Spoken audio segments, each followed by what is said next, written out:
그래서 만약에 젊은 투자자라면 수도 없이 많은 기회가 올 거고 그 기회들을 몇 번만 잘 잡아도 재산이 많이 늘어나는 거를 경험하실 수 있을 거라고 생각해요.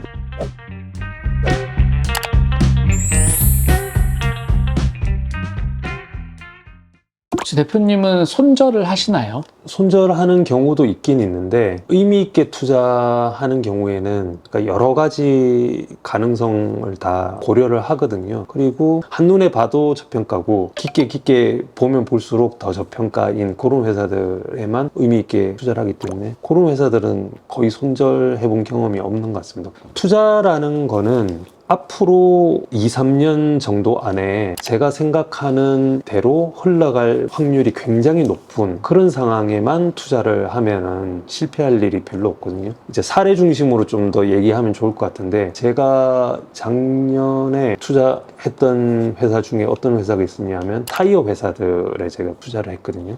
왜 투자를 했으냐면은 코로나 이전에는 타이어 회사들이 해상 운임이 아주 높지가 않았기 때문에 운송 비용이 많이 높지가 않았어요. 근데 코로나가 딱 터지면서 일시적으로 공급망이 어려워지다 보니까 타이어 회사들은 덩치가 크잖아요. 네. 그러니까 이제 컨테이너가 부족하면서 컨테이너 운임이 굉장히 많이 올랐어요. 예를 들면 상해 컨테이너 운임 지수 기준으로 예를 들어서 1000 레벨이었다 그러면 코로나 전에 그게 한 5000 레벨까지 5배 정도가 올랐어요. 그러다 보니까 해상 운임이 기존에는 뭐 예를 들어 400억이었다 그러면 이게 2000 뭐 한 500억 정도 연간 무려 한 2000억 정도가 비용이 올라간 거잖아요. 그러면 회사 입장에서는 그만큼 이익이 줄어들었을 거잖아요. 그리고 주가도 당연히 그 이익이 줄어든 망에 비례해 가지고 주가도 많이 빠져 있었을 거고. 근데 그런 상황에 선사들이 어떤 의사결정을 했냐 하면은 발주를 엄청 많이 했어요. 컨테이너. 왜냐하면은 컨테이너 선 하나 가지고 있으면 3년 정도면 원금이 회수되는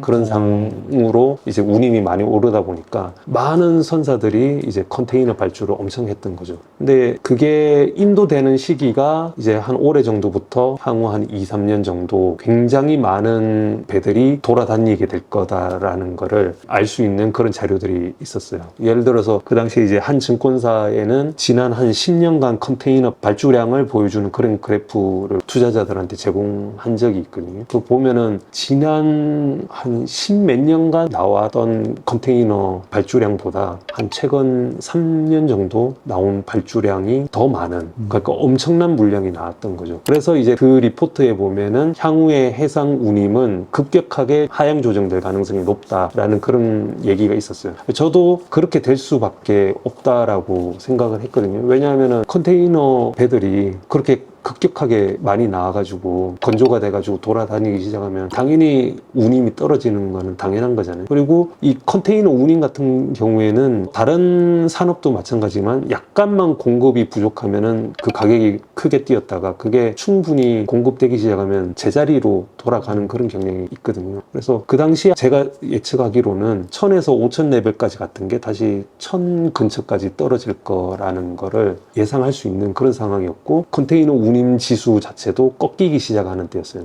근데 타이어 회사들 주가는 예전에 코로나 전 주가 수준에 머물러 있었거든요. 그러면 이익은 앞으로 2, 3년 안에 해상 운임 때문에 줄어든 이익이 회복될 가능성이 높았고 그 다음에 천연 고무나 합성 고무 가격이 올라가니까 타이어 제품 가격을 순차적으로 계속 올리고 있었거든요. 그래서 가격 전가도 하고 있는 상황이었는데 원재료 가격은 다시 화학 산업 같은 경우에는 조금 경기가 안 좋아지고 있었기 때문에 떨어질 가능성이 높았고 그래서 원재료 가격을 순차적으로 올리는 이 제품 가격 간의 스프레드도 벌어질 가능성이 높고 그래서 두 가지 측면에서 이익이 빠르게 회복될 가능성이 높은 그런 상황이었거든요. 그래서 그런 때에만 투자를 하는 거죠. 주식 투자하다 보면 예를 들어서 유럽 재정 위기 같을 때나 아니면 우리나라 주식시장 특성이 어떤 특성을 가지고 있냐면은 2년에 한 번꼴로 한 15에서 20% 정도 하락하거든요. 그때는 제가 주식 비중을 많이 가지고 있고 그러면 고점 대비해서 그 정도 빠지기도 하거든요. 그럴 때는 힘들죠. 힘든데 이제 기업 가치를 계산을 한 상태에서 그게 저평가라고 확신을 가지고 이제 투자를 했기 때문에 버틸 수 있는 거죠. 그리고 어느 정도 상당한 확신을 가지고 투자했다 해도 고점 대비해서 한 20% 정도 떨어지게 되면 사람은 누구나 의심을 할 수밖에 없거든요. 그러니까 네. 저 같은 경우에도 의심이 들기도 하고, 그러면 이제 기업 상황이 내가 생각한 대로 흘러가고 있는지 그런 거 체크하고, 그 다음에 투자 철학과 관련된 책, 제 멘탈을 이렇게 붙들어 줄 수 있는 그런 좋은 책들 읽으면서 이제 기다리는 거죠. 혹시 말씀하신 책을 몇 권 추천을 해주실 수 있을까요? 제가 한 15권 정도 추천 리스트를 만들어서 한번 해보도록 하겠습니다. 네, 그래서 그거를 제가 영상에 올리도록 하겠습니다. 네. 투자 관련해서 이렇게 정보를 습득을 하실 때요. 많은 사람들이 생각하기로 뭐 이렇게 펀드 매니저나 기관이나 증권사들은 뭔가 그들만의 고급 정보를 가지고 있을 거고, 개인들은 이렇게 정보 취득에 대해서 한계가 있을 거라고 많이 그렇게들 생각을 하는데, 그 부분에 대해서 대표님은 어떻게 생각하시는지 궁금합니다. 지난 몇 년 전부터 해서 금융감독 기관들이 애널리스트하고 그다음에 IR 담당자 간에, 예를 들면 모 그룹, 모 회사의 IR 담당자가 기관 투자자한테 미래 실적에 대해서 어느 정도 판단할 수 있는 그런 얘기를 무심코 한 적이 있는데, 그게 징계를 크게 받은 적이 있거든요. 그런 사건들이 제 기억에 한 두세 번 있었던 것 같아요. 그 이후부터는 기관 투자자나 애널리스트가 회사 탐방을 가거나 그런다고 해서 다른 투자자들이 알 수 없는 정보를 주는 게 많이 줄어든 것 같아요. 그래서 개인 투자자나 기관 투자자나 정보를 획득하는 데 있어서는 큰 차이가 없는 것 같아요. 근데 이제 물론 기관 투자자들이나 애널리스트들은 탐방을 많이 가게 되니까 탐방을 가는 것과 가지 않는 거에서 거기서 차이가 좀 날 수는 있겠지만, 그렇다고 해서 애널리스트나 기관 투자자가 특별히 더 많은 정보를 가지게 되는 건 아니거든요. 거의 대등한 관계에 있는 것 같고, 개인 투자자가 저는 오히려 더 유리한 측면이 있다고 생각하는데, 제가 펀드 매니저 할 때 보면은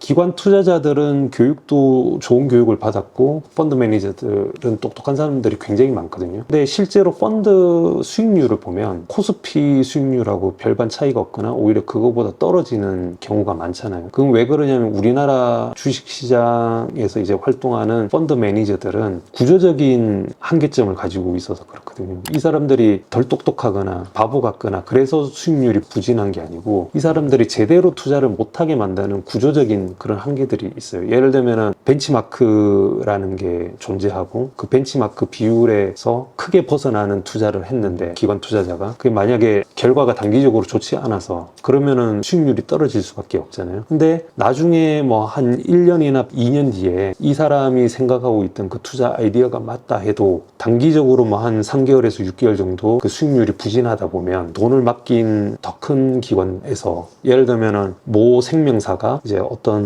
자산 운용사한테 돈을 맡겼는데 이게 수익률이 한 3개월에서 6개월 정도 부진하게 되면, 생보사에 돈을 맡긴 이 사람은 수익률 부진한 거에 대한 압박을 주게 되거든요. 3개월 정도 뒤처지는 것까지는 괜찮은데 3개월에서 6개월 사이에 뒤처지게 되면은 매일같이 전화가 와요. 예를 들어서 삼성전자를 비중을 벤치마크 대비해서 한 2%나 3%포인트 비중을 낮게 가져갔는데 삼성전자 주가가 계속 좋아서, 그러면은 펀드 수익률이 뒤처질 수밖에 없잖아요. 그리고 그러면 이제 매일같이 전화를 받으면 이 펀드 매니저는 어떤 의사결정을 할 수밖에 없냐면, 결국 삼성전자를 주식시장 비중만큼 높이는 수밖에 없어요. 자기가 높은 비중으로 투자하고 있는 회사가 향후 뭐 1년이나 2년 뒤에 굉장히 좋아지고 주가가 그때 가서 많이 오른다 해도 지금 단기간에는 팔 수밖에 없는 거죠, 그런 주식들은. 그래서 이런 구조적인 한계를 가지고 있어서 전반적으로 이제 펀드 수익률이 코스피보다 못하거나 아니면 코스피보다 그렇게 좋은 수익률을 못 내는 그런 펀드들이 대부분 이유가 그런 구조적인 문제 때문에 그렇거든요. 그리고 그런 한계를 벗어날 수 있는 회사들은 자신들만의 철학을 끈하게 가지고 있으면서, 그리고 또 그런 투자자들만 이제 선별해가지고 받는 회사들은 이제 버틸 수 있는 거죠. 그런 회사들은 굉장히 소수거든요. 개인 투자자들이 기관 투자자들에 비해서 훨씬 더 유리한 환경이 있다, 그렇게 생각이 됩니다. 다만 평균적인 개인 투자자들은, 기관 투자자들은 하루 종일 내가 투자할 회사 생각하고 그 다음에 그 비중 어떻게 조절할 건지 그런 거 생각하는데, 일반적인 개인 투자자들은 자기가 하고 있는 현업이 있잖아요. 거기에 투입하는 시간이 엄청나게 차이가 나기 때문에 개인 투자자들이 불리할 뿐이지, 열정을 가지고 만약에 퇴근 6, 7시에 해서 밤 12시, 1시까지 기업 공부하고 투자하는 방법에 대해서 고민하고 이런 투자자들은 오히려 기관 투자자들 투자자들보다 더 유리한 상황에 있지 않을까 그런 생각 듭니다. 마지막으로 젊은 친구들 투자금이 많지 않은 그런 후배들을 위해서 이렇게 해주실 좋은 말씀 좀 부탁드리겠습니다. 제가 21년 정도 투자를 하다 보니까 느끼는 점이 뭐냐면은 기회는 정말 많이 온다라는 걸 느끼거든요. 이번에 상승하는 기회가 마지막일 것 같고 다시는 이런 좋은 기회가 안 올 것 같지만 이상하게 그 시간이 지나고 나면 기회가 또 오더라고요. 그래서 만약에 젊은 투자자라면 수도 없이 많은 기회가 올 거고 그 기회들을 몇 번만 잘 잡아도 재산이 많이 늘어나는 거를 경험하실 수 있을 거라고 생각해요. 그래서 조바심 내지 말고 제대로 된 저평가되어 있는 기업을 고르는 자기한테 잘 맞는 그런 기술들을 잘 습득하는 게 관건이지 않을까 싶습니다. 이 친구들한테는 이렇게 목표 수익률을 뭐 어떻게 가지고 가면 좋을 거라는 혹시 그런 말씀도 해주실 수 있을까요? 열정을 가지고 있고 제대로 된 방법으로 기업 투자하면 연평균 기대 수익률 20% 정도, 그러니까 금액이 작을 때는 그 정도 이상도 충분히 기대해도 된다라고 생각하거든요.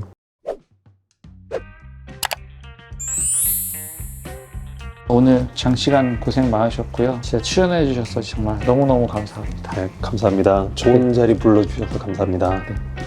오늘은 이제 부동산 얘기 말고요. 새롭게 이제 주식 이야기를 이제 게스트를 모셔서 해봤습니다. 뭐 저도 주식 투자를 하고 있고요. 주식 투자에 관심이 너무 많기 때문에 제 관심사고 제가 진짜 존경하는 대표님한테 이야기를 듣고 싶어서 게스트를 초대해봤습니다. 네, 시청해주셔서 감사합니다. 이상 시네케라 민경남이었습니다.